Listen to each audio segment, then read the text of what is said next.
ह्या गोकुळ दूध डेअरी हा आमचा कोल्हापूर जिल्ह्यातला आणि महाराष्ट्रातला सगळ्यात मोठी संस्था, ही पवित्र संस्था टिकावी राहावी आणि ज्या शेतकऱ्यांनी कष्टातून घामातून उभे केलेले आहे त्यांना न्याय हक्क मिळावा, त्यांच्या संस्था त्या कुणाच्याही घराण्याशाहींच्या ताब्यात न जाता ह्या शेतकरी कष्टातून उभे केलेली संस्था राहावी म्हणून आम्ही सगळे प्रयत्न आहेत. राज्याचे सक्षम आणि कर्तव्यदक्ष मुख्यमंत्री आदरणीय आमचे नेते, आमचं दैवत देवेंद्र फडणवीस साहेब याच्याकडे आम्हाला मनापासून त्यांचं सहकार्य असणार याच्यामध्ये, कारण त्यांना त्यांच्या लक्षात आणून दिलं आम्ही की हा कमीत कमी पूर्वी 3800 डेऱ्या होत्या, आता 3700 नवीन डेऱ्या झालेत. त्याच्यामध्ये 3700 नवीन डेऱ्या करण्यामध्ये 3000 डेअरी फक्त महेश कदम या नावाचा DDR एका मंत्र्या महोदयांच्या सांगण्यावरती नेत्यावरती 3000 डेऱ्या कशा मंजूर करू शकतो आणि त्याला एक गिफ्ट म्हणून परत त्याला गोकुळला त्याला शिफ्टिंग करून त्याला गिफ्ट दिलेले आहे. त्याची चौकशी ईडी मार्फत व्हावी ह्या अधिवेशनात मुद्दे मांडेल, नाहीतर मी अमर उपोषणला ह्या गोष्टीत मी बसणार आहे. ईडी मार्फत चौकशी यांची व्हावी.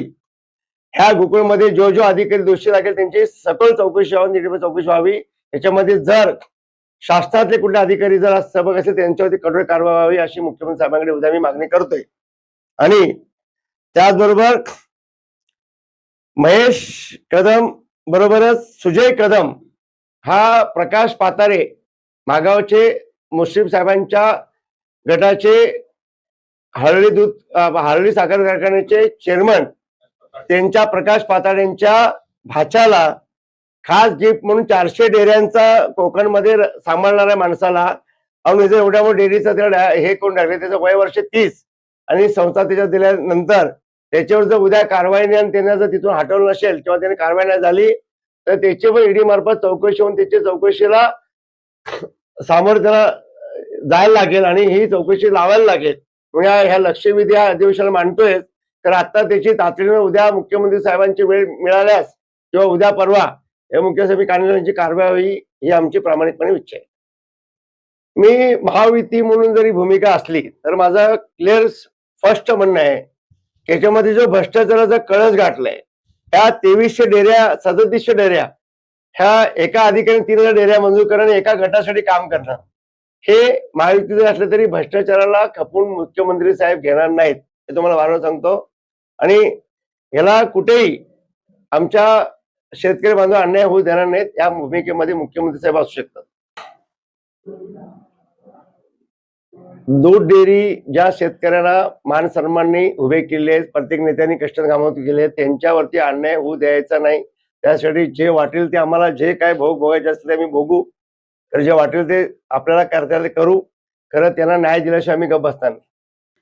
मला मुश्रीफ साहेबांच्या विरुद्ध असं म्हणता येणार नाही. मला ह्याच्यामध्ये ज्यांनी घोटाळे केलेत, ज्या 3800 डेऱ्या होत्या आणि 3700 डेऱ्या ज्यांनी वाढवलेत आणि ज्यांच्या एका 3000 डेऱ्या कुठल्याच एका संस्थेने केलेत, त्यांच्यावर जर कारवाई नाही झाली तर त्यांच्या विरुद्ध आम्ही स्टँड घेणार. करवीर, राधानगरी आणि कागल हे तीनही दिग्गज हे गावं आणि संस्था त्यांच्या ताब्यात कायमस्वरूपी जर गेल्या तर आम्ही आमच्या इतर भागातली लोक, चंदगड असेल, आजरा असेल, गणज असेल, इकडं उत्तूर असेल, बाकीचे भाग आम्ही कायमस्वरूपी आम्ही संपून जाऊ. आणि हे जर आपल्याला जर ही कायदेशीर कारवाई जर मुख्यमंत्री साहेबांनी जर मनातून नाही केली तर आम्ही सगळं आमचं रस्त्यावर येऊ. म्हणून हा आंदोलन पुढे ही सुरुवात उद्याच्या निकालावर बघणार, नाहीतर जन आंदोलन आम्ही उभे करून याला आम्ही जी परिस्थिती येईल ते आम्ही त्याला आम्ही शेतकरी न्याय देण्याच्या भूमिकेत राहू. मी मुख्यमंत्री महोदय साहेबांच्या जवळ आहे असं बरोबर आहे. खरं साहेबांच्या जवळचे सगळेच आहेत. खरं प्रामाणिक काम करते असते वेळी जवळच्यापेक्षा मी एवढं सांगेन की गोकुळमध्ये 4 मेला निवडणुका होणं शक्य नाहीये. याचा